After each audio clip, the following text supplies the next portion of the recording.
Hello, YouTube. Good morning, and with intro to Sage again. All right, this is our last installment, by the way, because BC6 is not Sageified. It's not a lot of Sage going on. So let's get BC5 out of the way. The last day of Sage. This is the last one. Yep.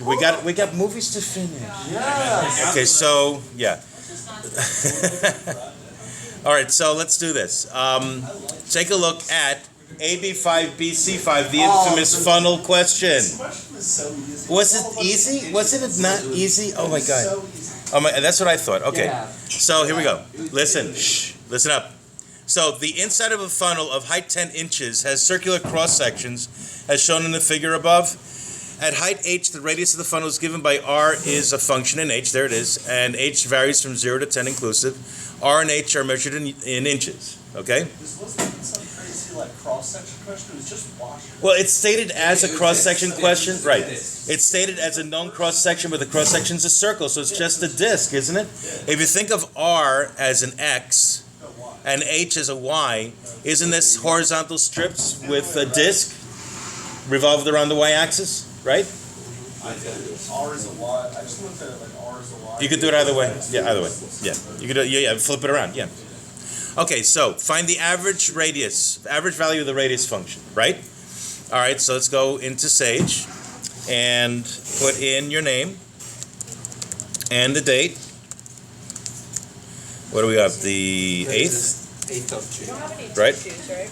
I think you use them up. That's it. Start bleeding. Okay, go to the bathroom if you have to. Okay. And the topic is 2016 AB5, BC5. This is on the AB exam too. That's why you saw all the posts on Twitter and Facebook and everybody was screaming and yelling, "What's a funnel? What the heck is a funnel?" Notice there were no BC students posting. I hope. That's because I know I failed the whole. Oh, well, that's another story. Okay. All right. So how do you get an average value of a function?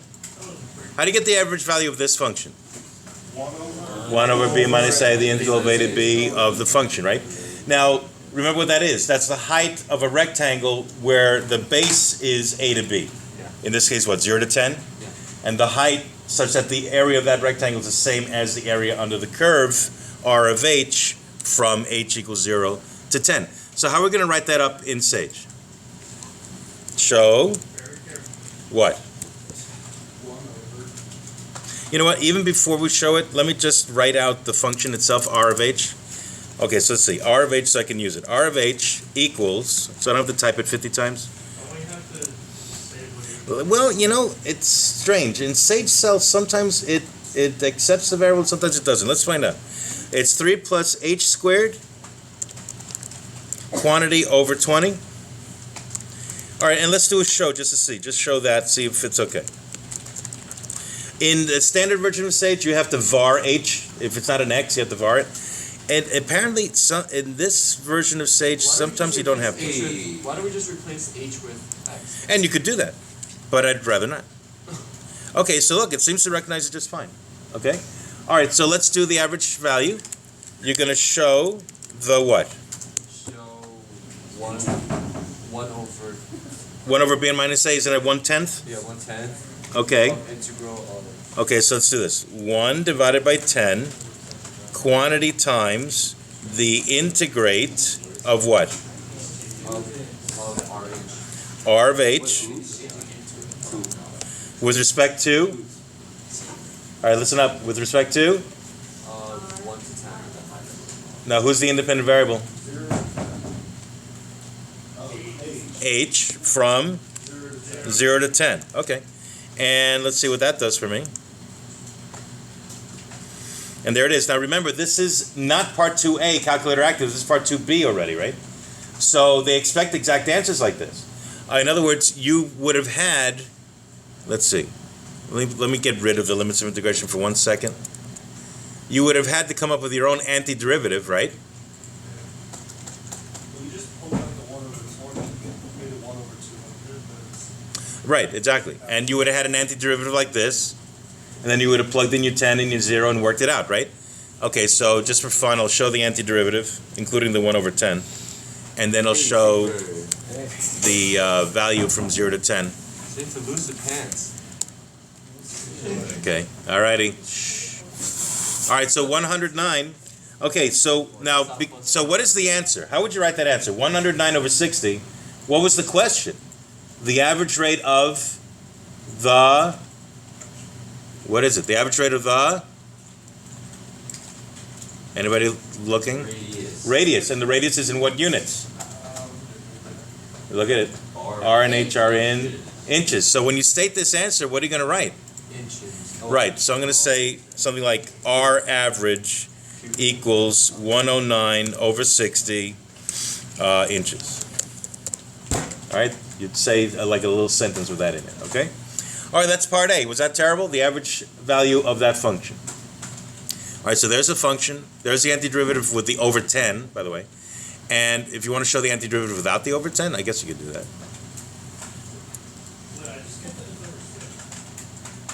There you go. There's the antiderivative without dividing by 10, right? And then you divide it by 10 and you plug in the 10 and you're done. Okay. All right, so you did this by hand, right? You didn't have a calculator, right? Okay. Hello, nice to see you. Okay, so who came in late? Let's see, that would be Nick, and that would be Chad, and that would be Sigrid. Okay. Alrighty then. So let's do part B. What's part B?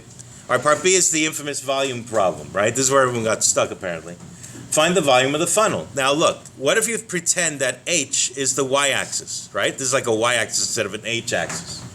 And this is, instead of an r-axis, it's an x-axis.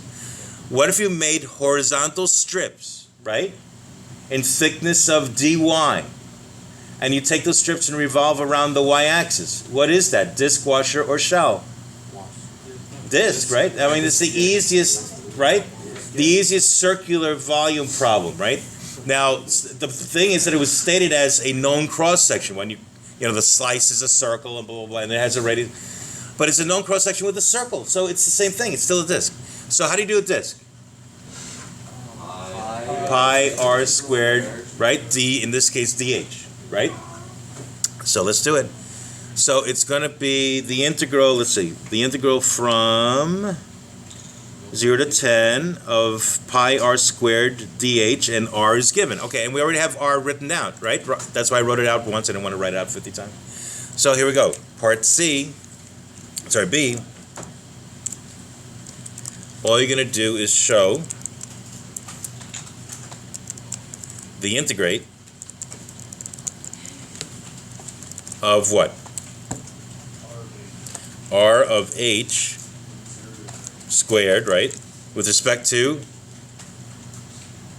h from 0 to 10. But don't forget, times pi. All right, you can put it wherever you want, in the back or in the front. I'm going to put it in the front. Pi is defined. There it is. You can write pi like that. And we get, what did we get? 200, you okay? Yeah, okay, 2209/40ths of pi. And again, this is an exact result because you didn't have a calculator in this section of the exam, right? They don't expect a decimal here. You could make it a decimal very easily. But how do you state the answer? What are the units? Volume, so Inches cubed, right? Cubic inches. Now, if you wanted to, you could, if you wanted to see the antiderivative by itself, because you had to do that, right? Then you had to come up with your own antiderivative. You would have had that. Why? Did you have that? Well, you really remember this from like 3 weeks ago. When the heck was this? All right, that's the antiderivative without the pi, without the plugging in the 0 to 10. Why is that? Because we were only integrating r squared, right? What does r squared look like? Show r squared. Well, let's see what we're integrating. All right, this thing here, right? Now, is it obvious that if you integrate this, you get that? No, because this looks like this came from a power rule, right? So what if you foiled this? How do you foil this? How do you make Sage foil this out? foil. Well, not foil. Did we talk about this? No? Expand. Expand. Yes, we did. I knew we did. All right, so if you expand it, which is probably what you did during the exam, right? How else would you get this antiderivative? Right? If you expand it, you get that. And is it clear now why the antiderivative is what it is? Right? Look at it. Add 1 to the exponent, divide by the new exponent, add 1 to the... right? Yeah, that's just power rule stuff. All right, so now to get the actual answer, I'm trying to show the steps, show the work that you did. All right, so now you plug in the 0 and the 10, and you get, what was it, 2209 40ths of pi. There you go. Let's go back. All right, so let's write down the answer. The volume was exactly 2209 pi over 40 cubic inches. You would have to write that somewhere, right? The cubic inches. All right, and I guess if I'm going to write this in Sage notation, I should put a little star here. But it's just a comment, so it doesn't really matter. All right, that's A and B. Was that really so terrible? Why did we get so many Twitter people on Twitter? Let's see, how many tweeps tweeted on Twitter about funnels that day? A lot, and they were all very unhappy. Tweets, yes. Oh my God, if you're on Twitter, you're a tweep. Did you know that? Yes. If you're yes, I noticed. I know. The calc page. What is? Oh God, is it just calc page? I don't know. What is it? I think so. All right. I think that one might be just calc page. I don't know. Anyway, so part C. Are you ready? C says the funnel contains liquid that is draining from the bottom. At the instant when the height of the liquid is h equals 3 inches, the radius of the surface of the liquid is decreasing at a rate of 1/5 inch per second. What did it just tell you? That's a related rates problem. Yes, related rates, right? Arrives again. And that the radius is changing at a rate of decreasing at a rate of 1/5 inch per second. So that's d r dt or r prime equals what? And don't say 1/5. Negative 1/5, right? Okay, people got stuck there. All right, so I've been talking to people that are grading the exam even as we speak, and people actually got stuck here. Okay, at this instant, what is the rate of change of the height? dh dt, right? Okay, well, let's think about this. All right, let's go back to our Sage screen. Let's do 5C.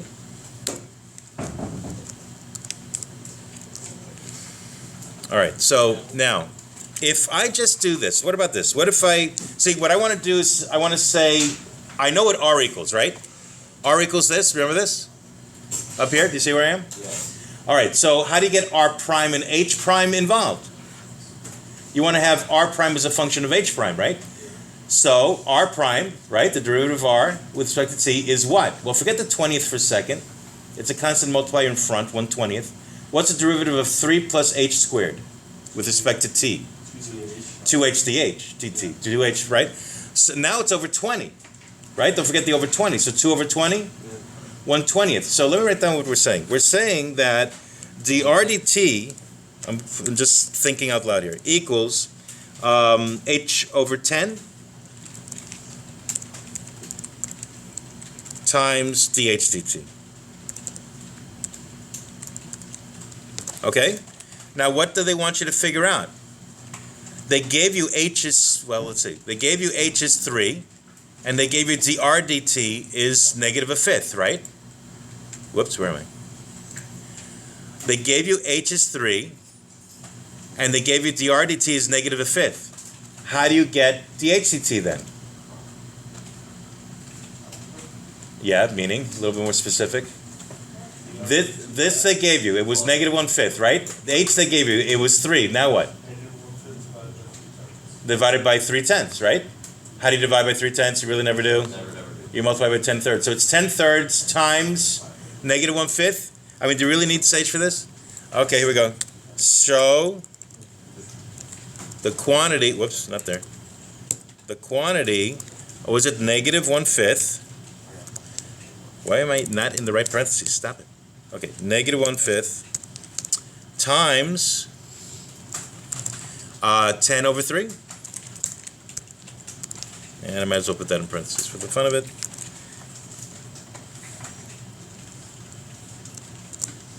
All right, and so we get, come on, wake up. Don't fail me now. Come on, Sage, wake up.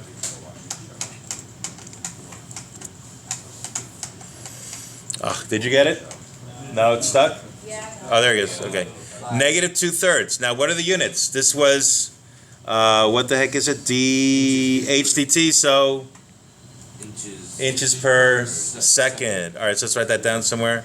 So that implies, Seconds or minutes? yeah, they gave you, I think, seconds, yeah. Well, let's check. Let's see. Where are seconds? And inches per second, right, okay. All right, so we got, what the heck do we get? We got negative 2/3. Okay, so that means that the HDT is in fact negative 2/3 inches per second. And that was all of 2016 AB5 BC5. Was that so terrible? Yeah. No, it was not. All right, does everyone have all these outputs? Wait, let me Who's stuck? We go up.